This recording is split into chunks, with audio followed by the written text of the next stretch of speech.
Sir, ಇದು ನನಗೆ ರಜತ್ ಅವರು ಪರಿಚಯನೇ ಇಲ್ಲ. ಅಂದರೆ ಅವರು ಬಿಗ್ ಬಾಸಲ್ಲಿ ಇದ್ದರು ಅನ್ನೋದೊಂದು ಅಷ್ಟೇ ಗೊತ್ತಿತ್ತು. ಒಂದಿನ ಏನು ಮಾಡ್ತಾರೆ, ನನಗೆ ಕಾಲ್ ಬರುತ್ತೆ. ಅಂದರೆ ಆಲ್ರೆಡಿ ನಾನು ಯಾರಿಂದನೋ ಅವ್ರ ನಂಬರ್ ಇಸ್ಕೊಂಡು ನನ್ನ ಮೊಬೈಲಲ್ಲಿ ಸೇವ್ ಆಗಿರುತ್ತೆ. ಅಂದರೆ ಒಂದು ದಿವಸಕ್ಕೂ ಅವ್ರ ಜೊತೆ ನಾನು ಮಾತಾಡೋದಿರೋದಿಲ್ಲ, ನೇರವಾಗಿ ಫೇಸ್ ಟು ಫೇಸ್ ಮೀಟು ಆಗಿರೋದಿಲ್ಲ. ಒಂದಿನ ಕಾಲ್ ಮಾಡಿಬಿಟ್ಟು ನನ್ನ ಯೂಟ್ಯೂಬ್ ಚಾನಲ್ಲು ನೀವೇ ಓಪನಿಂಗ್ ಸೆರೆಮನಿ ಮಾಡಬೇಕು, ಅದಕ್ಕೆ ಸುದೀಪ್ ಅವ್ರದ್ದು ಫಸ್ಟ್ ವೀಡಿಯೋ ಇಂಟರ್ವ್ಯೂ ಮಾಡಿದ್ದೀನಿ, ಆದರೂ ಅವ್ರದ್ದು ಓಡೋದಿಲ್ಲ, ನೀವು ವೈರಲ್ ಸ್ಟಾರು, ನಿಮ್ಮದೇ ಓಡೋದು, ಅದರಿಂದ ನೀವೇ ಬೋಣಿ ಮಾಡಬೇಕು. ನಂದು ಚಿಕ್ಕಲ್ಸಂದ್ರಲ್ಲಿ ಮಸಾಲಾ ರೆಸ್ಟೋರೆಂಟ್ ಹತ್ರ ನಂದು ಸ್ಟುಡಿಯೋ ಇದೆ, ನಂದು ಓನು. ಅದು ಆಫೀಸ್ ಓಪನಿಂಗ್ ಸೆರೆಮನಿ ಮಾಡಿ ನನ್ನ ಯೂಟ್ಯೂಬ್ ಚಾನಲ್ನ ನೀವೇ ಓಪನ್ ಮಾಡಬೇಕು ಅಂತ ಕರೆಸ್ಕೊಂಡು ಅವರು ಒಳ್ಳೆ ರೀತಿಲಿ ಮಾಡಿರೋದನ್ನ ತಿರ್ಚಿ, ಅಂದರೆ ಅವ್ರು ಏನೇನು ಕೇಳಿದ್ರು ಅದು ಸಾಕ್ಷಿ ಎಲ್ಲ ನಾನು ಒದಗಿಸಿದ್ರು ಅವರೇನು ಮಾಡಿದ್ದಾರೆ ಎಲ್ಲ ತಿರ್ಚಿ ಕೆಟ್ಟದಾಗಿ ನನಗೆ ಮಾಡಿರ್ತಾರೆ. ಅಂದರೆ ತುಂಬ ಬೈಯ ಥರದ್ದು ಮಧ್ಯೆ ಆ್ಯಡ್ ಮಾಡಿ ಆ ಥರ ಒಂದು 4 ಜನ ಒಂದು 2 ಕ್ಯಾಮ್ರಾ 2 ಮೊಬೈಲಲ್ಲಿ ಶೂಟ್ ಮಾಡಿರ್ತಾರೆ.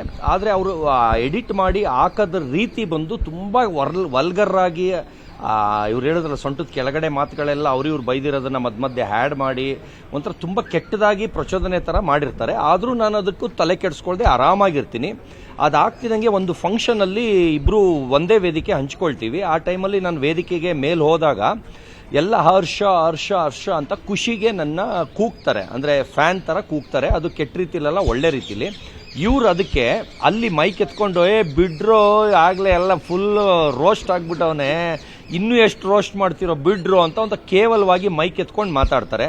ಅವತ್ತು ನಾನು ಏನೂ ಮಾತಾಡದೆ ನಕ್ಕೊಂಡು ಅದನ್ನೂ ಸ್ವೀಕರಿಸ್ತೀನಿ. ಅದು ಆಗ್ತಿದ್ದಂಗೆ ಒಂದು ಲೇಡಿ ಕಾಲ್ ಮಾಡ್ತಾರೆ ನನಗೆ. ಆ ಲೇಡಿ ಬಂದು ನಂದು ರೀಲ್ಸ್ ಎಲ್ಲ ಮಾಡ್ತಾ ಇರ್ತಾರೆ. ಅವರು ನನ್ನಿಂದನೇ ಫೇಮಸ್ ಆಗಿದ್ದು ಅಂತ ನನ್ನ ಫ್ಯಾನ್ ಥರ ಟ್ರೀಟ್ ಮಾಡ್ತಾರೆ. ಅವರು ಏನು ಮಾಡಿದ್ರು ನಂಗೆ ತಮಾಷೆ ಥರ ಅನಿಸ್ತಿತ್ತು, ಅದು ಹರ್ಟ್ ಆಗಂಗೆ ನನಗೇನು ಅನಿಸಿಲ್ಲ. ಅವ್ರು ಬಂದು ನನ್ನ ಫ್ರೆಂಡ್ ಅವರ ಸಿಸ್ಟರು, ಅವರು ತುಂಬ ವರ್ಷದಿಂದ ಪರಿಚಯ. ಅವರೊಂದು ಸ್ಕ್ರೀನ್ಶಾಟ್ ಮೆಸೇಜ್ ಕಳಿಸ್ತಾರೆ. ಆ ಮೆಸೇಜ್ ನೋಡಿ ನನಗೆ ಇವ್ರ ಮೇಲೆ ಸಿಟ್ಟು ಬರುತ್ತೆ. ಅಂದರೆ ಯಾವ ಥರ ಮೆಸೇಜ್ ಅಂದರೆ, ಅವ್ರಿಗೆ 5 ಇಯರ್ಸಿಂದ ಅವ್ರಿಗೆ ಫ್ಲರ್ಟ್ ಮಾಡ್ತಾ ಇರ್ತಾರೆ. ಅವ್ರಿಗೆ ಕೆಟ್ಟ ರೀತಿಲಿ ಮೆಸೇಜ್ ಮಾಡೋದು, ಅವ್ರನ್ನ ಸಿಗು ಅನ್ನೋದು, ಅವ್ರನ್ನ UBCTಗೆ ಹೋದಾಗ ಫಾಲೋ ಮಾಡ್ಕೊಂಡು ಹೋಗೋದು, ಫ್ಲರ್ಟ್ ಮಾಡೋಕ್ಕೆ ಹೋಗಿ ಬೈಸ್ಕೊಂಡಿರೋದು. ಆಮೇಲೆ ಬಂದು ನನ್ನ ಬಗ್ಗೆ ಸತೀಶ್ ಫ್ರಾಡು, ಅವ್ನ್ದ್ಯಾಕೆ ಅವನ್ನ ಬೆಳೆಸ್ತೀಯ, ಅವ್ರದ್ಯಾಕೆ ಇಂಟರ್ವ್ಯೂ ಮಾಡ್ತೀರಾ, ನೀವು ಮಾಡಬೇಡಿ ಎಂದಾಗ ಆ ಲೇಡಿ ಹೇಳ್ತಾರೆ, ಹಂಗೆ ನನಗೆ ಬುದ್ಧಿ ಹೇಳೋನು ನೀನು ಯಾಕೆ ಅವ್ರದ್ದೇ ಬೋಣಿ ಮಾಡಿ ನಿನ್ನ ಯೂಟ್ಯೂಬ್ ಚಾನಲ್ ಹಾಕ್ಕೊಂಡಿದ್ಯಾ ಅಂತ. ಅದಕ್ಕೆ ಅವ್ರು ಹೇಳ್ತಾರೆ, ಇಲ್ಲ ಅವ್ರದ್ದು ಅವಮಾನ ಮಾಡೋಕ್ಕೋಸ್ಕರ ನಾನು ಅವ್ರದ್ದು ಇಂಟರ್ವ್ಯೂ ಮಾಡಿರೋದು, ಅವ್ರನ್ನ ಬೆಳೆಸೋಕ್ಕೋಸ್ಕರ ಅಲ್ಲ, ಅವ್ರನ್ನ ತುಳಿಯೋಕ್ಕೋಸ್ಕರ ಅಂತ. ಅಂದರೆ ಸೋಷಿಯಲ್ ಮೀಡಿಯಲ್ಲಿ ನಂದು ತುಂಬ ವೈರಲ್ ಆಗ್ತಾ ಇರೋದ್ರಿಂದ ಅವರು ಸಹಿಸೋಕ್ಕಾಗದೆ ಜಲಸ್ಗೆ ಹೊಟ್ಟೆವರಿಗೆ ಆ ಥರ ಹೇಳಿರ್ತಾರೆ.